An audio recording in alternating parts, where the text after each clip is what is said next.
Hello everyone, welcome to Taran sir class. आज आपके लिए लेकर आए हूँ क्लास 11th की पॉलिटिकल साइंस की book Indian constitution at work के chapter number 10 philosophy of Indian constitution के बड़े important multiple choice questions.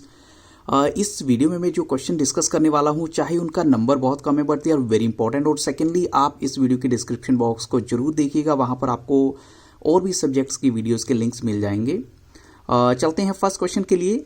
When a law might prohibit discriminations of persons on grounds of language or religion, तो ऐसे law को जो है हम कह सकते हैं is connected to the idea of, वो किस चीज़ से कनेक्ट हो सकता है, कौन सा आइडिया है। ऑप्शन आपके सामने है healthy life, fraternity, live life peacefully, या फिर लास्ट ऑप्शन है इक्वालिटी। क्वेश्चन को एक बार फिर से देखिए। जब कोई लॉ जो है प्रोहिबिट करता है, प्रोहिबिट मतलब मना करता है किसी भी तरह का भेदभाव किसी भी पर्सन के साथ ऑन ग्राउंड्स ऑफ लैंग्वेज और रिलीजन, तो ऐसे लॉ को हम कनेक्ट करते हैं the idea of. Yes, correct answer is equality, option D यहाँ पर राइट आंसर है। अब चलते हैं क्वेश्चन नंबर 2 के लिए। द जापानीज कॉन्स्टिट्यूशन ऑफ 1947, इसको किस नाम से जाना जाता है? तो ऑप्शन आपके सामने है a unique constitution, peace constitution, flexible constitution, complex constitution जो है। तो जो जापानीज कॉन्स्टिट्यूशन है 1947 का, उसे जाना जाता है पीस कॉन्स्टिट्यूशन के नाम से। ऑप्शन बी यहाँ पर राइट आंसर है। अब चलते हैं क्वेश्चन नंबर 3 के लिए। विच आर्टिकल, अब किस आर्टिकल की बात करें जो जापानीज कॉन्स्टिट्यूशन की है, वो ये स्टेट करती है aspiring sincerely to an international peace based on justice and order. वो चाहते हैं कि इंटरनेशनल पीस बनी रहे।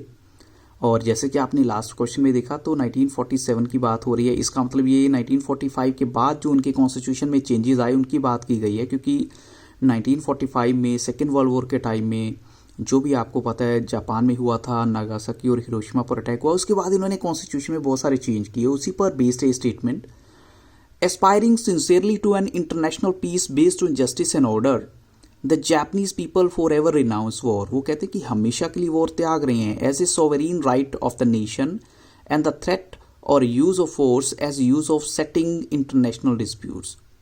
तो वो चाहते हैं कि हम जो इंटरनेशनल डिस्प्यूट्स को बड़ी अच्छे तरीके से जो है उसको कम करें, मीन्स सॉल्व करें, और वॉर को तो बिल्कुल त्याग दें। तो कौन सी आर्टिकल है वो कॉन्स्टिट्यूशन की? तो ऑप्शन आपके सामने है आर्टिकल 209, आर्टिकल 67, आर्टिकल 9 या फिर आर्टिकल 7। तो यहाँ पर वो आर्टिकल आपको बतानी है और करेक्ट आंसर क्या है? Yes, right answer is option C, यहाँ पर वो है आर्टिकल 9। अब चलते हैं क्वेश्चन नंबर 4 के लिए। One of the reasons for having constitution is the need to. अब क्या रीजन हो सकता है कॉन्स्टिट्यूशन को रखने का? To guide the exercise of power, या हम कहें engage the politicians in writing work, या फिर कहें मिसलीड द गवर्नमेंट पॉलिसीज, या फिर restrict the exercise of power. तो यहां पर जो राइट आंसर बनेगा कॉन्स्टिट्यूशन को रखने का, वो है restrict the exercise of power, कि आप अपनी पावर को जो है कैसे यूज करते हैं, दैट इज वेरी इंपॉर्टेंट, और उसके लिए कॉन्स्टिट्यूशन का होना बहुत जरूरी है।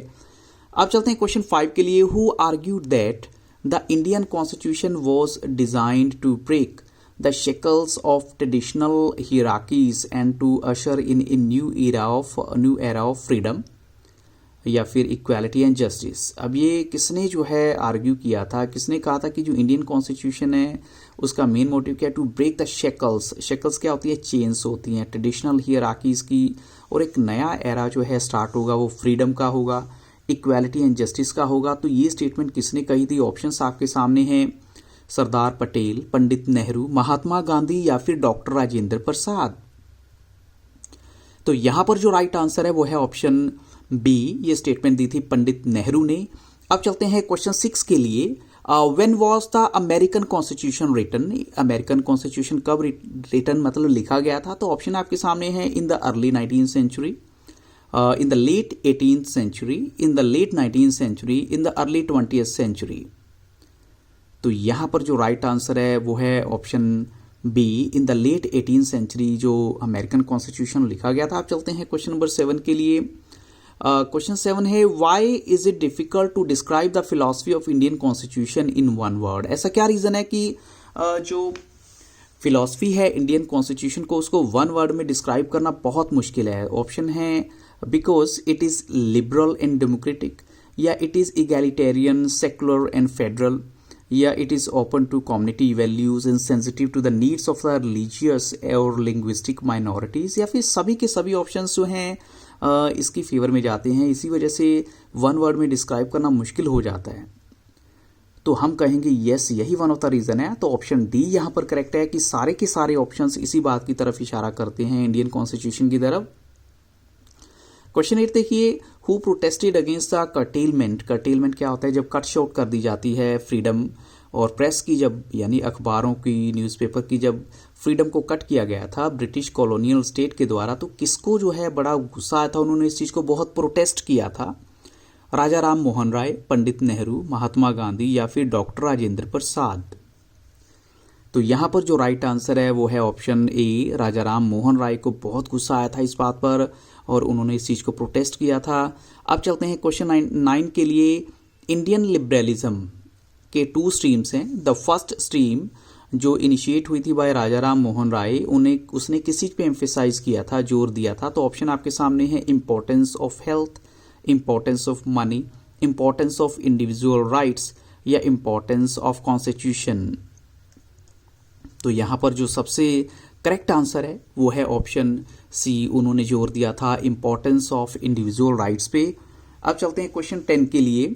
Who introduced the spirit of social justice with in Orthodox Hinduism, यानी किसने जो है सोशल जस्टिस की स्पिरिट जो है इंट्रोड्यूस की थी विद इन ऑर्थोडॉक्स हिंदुइज्म? तो ऑप्शन आपके सामने है के.सी. सेन, जस्टिस रानाडे, स्वामी विवेकानंदा या फिर all of these.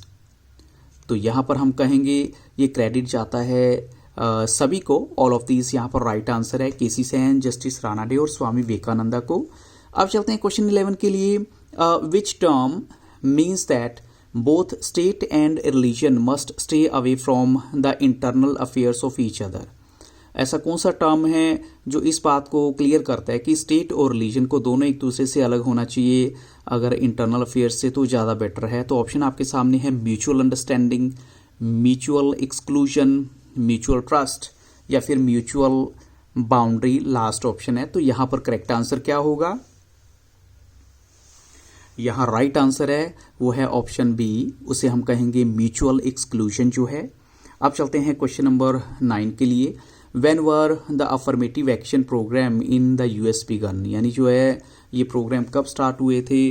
The affirmative action programmes जो हैं, तो हम कह सकते हैं after the 1965 civil rights acts, या after the 1964 civil rights act, after the 1966 या after the 1967 civil rights act. तो यहाँ पर राइट आंसर क्या होगा? तो according to the chapter, according to the book, correct answer है ऑप्शन बी यहाँ पर, after the 1964 civil rights act जो है।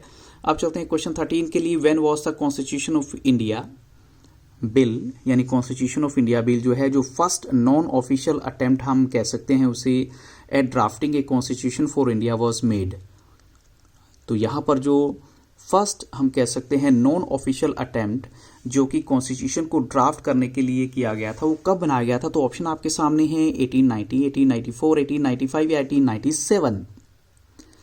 तो यहाँ पर जो राइट आंसर है वो है ऑप्शन सी, ये बिल जो है बनाया गया था वो 1895 में। ऑप्शन सी यहाँ पर राइट आंसर है। अब चलते हैं क्वेश्चन 14 के लिए।